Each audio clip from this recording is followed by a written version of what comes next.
एक हरे भरे गांव में एक छोटा चित्ता सा 1 महीने का कुत्ते का बच्चा अपनी माँ और बहन के साथ रहता था। एक दिन उसकी माँ खाना ढूंढने बाहर गई। उसकी बहन खेलने निकल गई, पर वो छोटा बच्चा डर के मारे बाहर नहीं गया। उसे भूख भी लगी थी और इंसानों से बहुत डर लगता था। माँ वापस नहीं आई।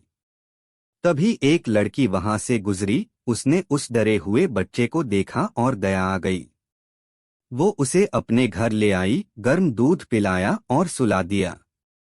सुबह वह सोचती है उसे माँ के पास छोड़ दे, पर अब बच्चा बाहर नहीं जाना चाहता था। उसे नया